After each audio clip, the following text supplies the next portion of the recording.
You're sitting in your car. Engine off. Keys in the ignition. His last text still glows on your screen. But you aren't reading it anymore. You're just feeling the quiet ache of it. Your chest feels tight. You stare at a street light through the windshield.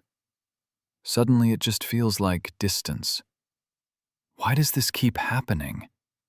Is this what long-term love looks like? Do I still care, or am I just tired? Am I asking for too much? The relationship didn't fade because your love ran out.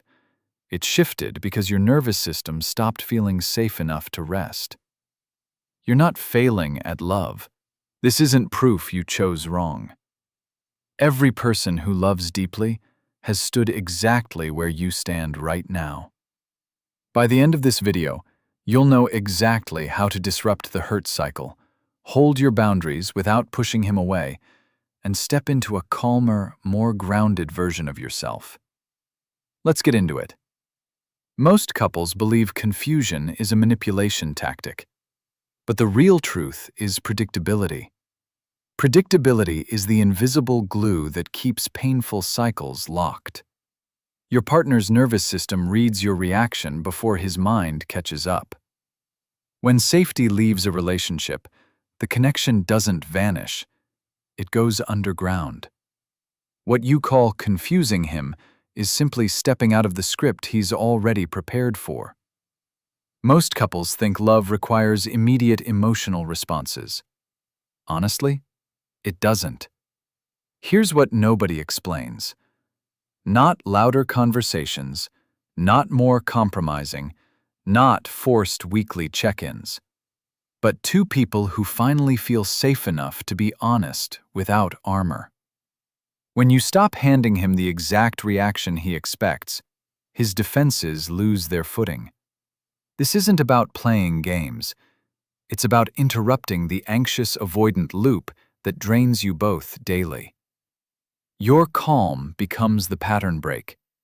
His brain finally notices the storm stopped. That is the exact space where real repair begins. The unbroken pause. Most couples panic instantly. They fire off long defenses. But your immediate reaction is exactly what his nervous system has rehearsed, and feeding it locks the painful cycle tighter. This is where it gets really interesting. Instead of typing the paragraph he expects, you just breathe. You let the quiet settle over your phone screen. You choose stillness over survival mode. You say, "I need time to process. We'll talk tomorrow." He braces for the fight. It never comes. Something in him quietly registers, "She actually held her ground without attacking me." And when you do that, the walls between you start to come down without either of you having to say a word. The boundary without the battle. Most couples fight for control. They demand immediate apologies. But what looks like stonewalling is usually someone overwhelmed, hiding behind silence because words feel like weapons.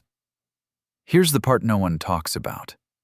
You don't chase his attention. You state your limit clearly. You return to your own life without punishment.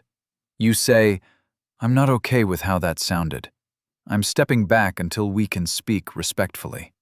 He expects the guilt trip. It never arrives. He realizes his behavior has actual weight. Her brain quietly registers, "I don't need to shrink myself to keep the peace." And when you do that, your partner stops feeling like a problem to manage and starts feeling like a person to come home to. The emotional decoupling. Most couples absorb every projection.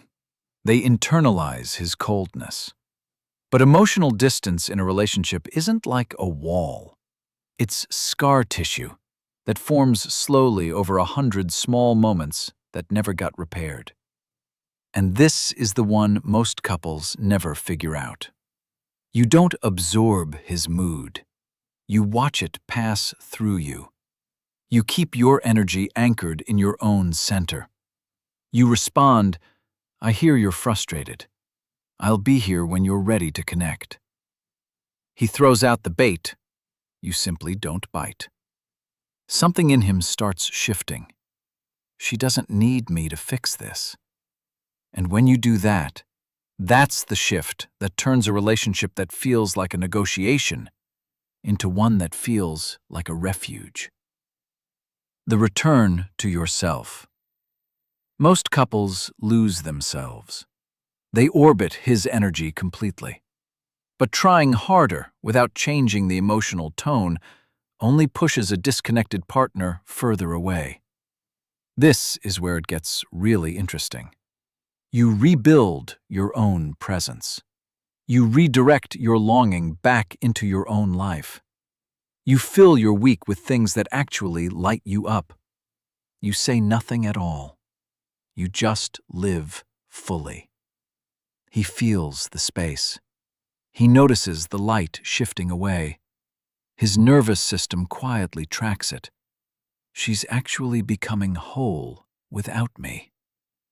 And when you do that, the space between you stops feeling like a void and starts feeling like an invitation. The open door repair. Most couples force resolution. They demand conversations now. But intimacy isn't built in the big dramatic moments. It's built in the 30-second ones, when you choose presence over performance. And here's what changes everything. You leave the door open. You don't chase. You wait for him to step toward you. You offer warmth without pressure. You say, "I care about us. Let's talk when you're grounded." He looks for the escape route. It stays open. What moves through him is, "I forgot how good it feels to be chosen safely." And when you do that, love stops feeling like work and starts feeling like coming home. This isn't a checklist. It's an invitation to become the kind of partner who knows her worth. When you internalize this, you stop reacting to his withdrawal. You start responding from a grounded place. Your presence alone becomes the new baseline. Not tricks, not games, not chasing. Just a quiet confidence that refuses to abandon itself for love. This isn't a communication hack. This is just what emotionally mature people naturally do when they finally stop bleeding for attention. The relationship you want starts the moment you stop waiting for it to get better and decide to be what makes it better. If this resonated with you, subscribe for more deep dive conversations on real connection, and tell me in the comments which point you're practicing first. I read every single one.